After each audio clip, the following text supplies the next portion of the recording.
Hi folks, welcome back to Foxy's Garage and thanks very much for joining me again. I think we're up to part 4 now. Today we're going to be bleeding the clutch again. I have already done this. I didn't film it, but it hasn't worked very well. I don't seem to have much of a clutch, if any at all. So I'm going to redo it as usual, and I'm on my own again. Well, I say I'm on my own. I've got my faithful old friend Jaffa somewhere around. You'll hear him back and sometimes during the video. But first of all, I'm going to do a little bit of prep. I'm going to raise the front of the car up and remove the driver's side wheel, give me better access to the slave cylinder. So let's get on with it.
So listen folks, I know what some of you will be saying, he's gone a little bit overboard there, but I'll tell you what, you can never ever be too careful underneath the car, especially when you're on your own and there's no one else around. The car's only got to slip an inch or two and fall off these jacks, and if it doesn't kill you instantly, you're going to be writhing in pain underneath the car for hours and hours on end. So you can never be too careful. These are railway sleepers that I cut up. I've got these underneath the chassis rail here. They're propped up there. Obviously I've still got my axle stand in the proper place, and I've also got my heavy hydraulic jack under the front cross member. So there's absolutely no way this car is going to fall off any of these, so I can feel perfectly safe swinging on things under the car, knowing it's not going to go anywhere. So remember folks, be safe. So we've got the reservoir fully topped up right to the brim. I put a bit of cloth around it in case they get any leakage, because this clutch and brake fluid gets on any paintwork, it'll just disintegrate basically. So I thought I'd just show you the bleeding system that I'm using. It's called an Easy Bleed. I think you get them off Amazon, they're pretty cheap. The idea behind it is to create a vacuum by pumping up this gun here. You've got a gauge on it, shows you how much vacuum. Normally takes about 8 to 10 pumps of this to create a decent enough vacuum. Now the other end, the very far end of here, this pipe needs to go onto your bleed nipple on your slave cylinder. Make sure your reservoir is full on the master cylinder, and then just crack the bleed nipple off quarter of a turn, and you'll see the fluid coming through the pipes and dropping into this canister here.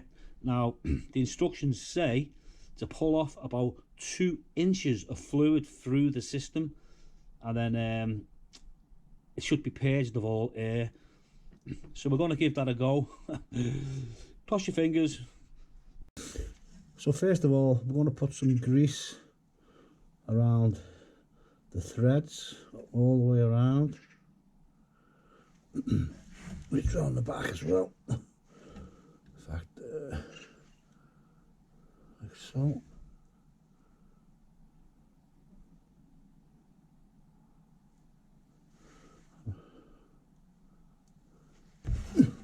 So the next step is to connect the easy bleed up.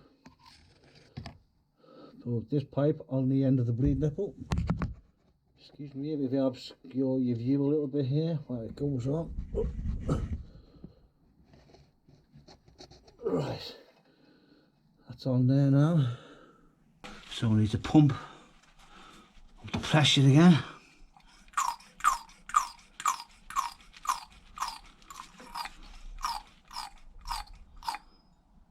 That's full, up to 30 psi. Need the spanner. Just need to crack this nipple here now, about quarter of a turn with the right spanner.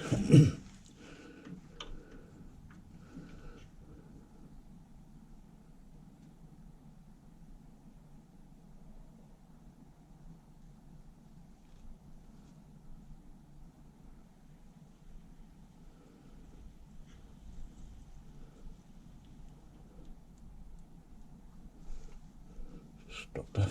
Just need to keep checking your pressure in your gun. Make sure you're getting the vacuum right.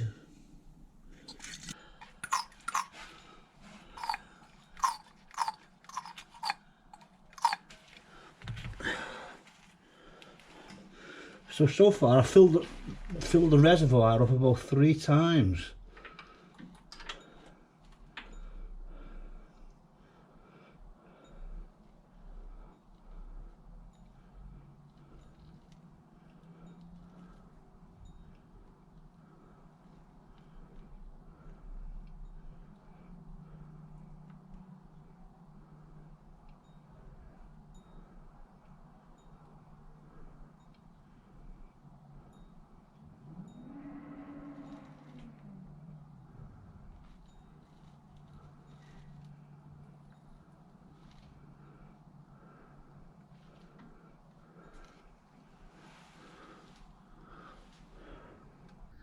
Well, that's the clutch bled, as well as I can do it anyway. There doesn't appear to be any more air bubbles coming out.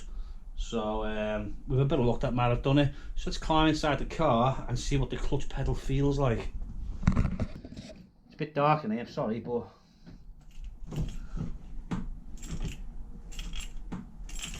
there does feel to be a bit of a clutch there. I'll start the car up. Hopefully it'll start. I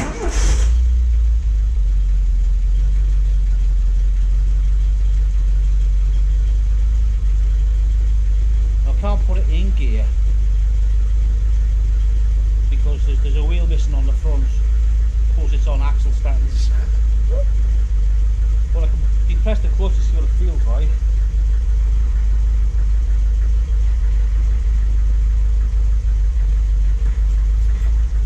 Definitely something happening there when I depress the clutch. It's making like a rattling noise.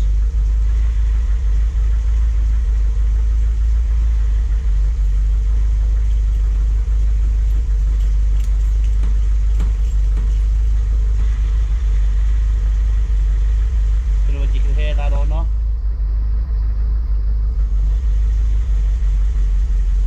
But I think I have actually got a clutch. Well, I've got a clutch pedal, I should say. I think the clutch is actually still seized, so we're going to have to try something else to sort that out. So I'm going to leave that for now. I'm going to concentrate on the brakes. Oh well folks, I'm going to leave the video there for this week, otherwise it's going to be way too long. It took a little bit longer to bleed the clutch than what I thought, but I think it's been a success. I mean, sitting in the car now, I can feel the resistance in the clutch pedal, so it's definitely got all the air out of the system. But the clutch obviously still doesn't work because it's seized, isn't it? It's seized to the flywheel, so I need to free it somehow. So that's where the next job comes in, fixing the brakes. And I'll be able to start it then in gear and run up and down the streets and basically slam the brakes on, and hopefully it'll break free.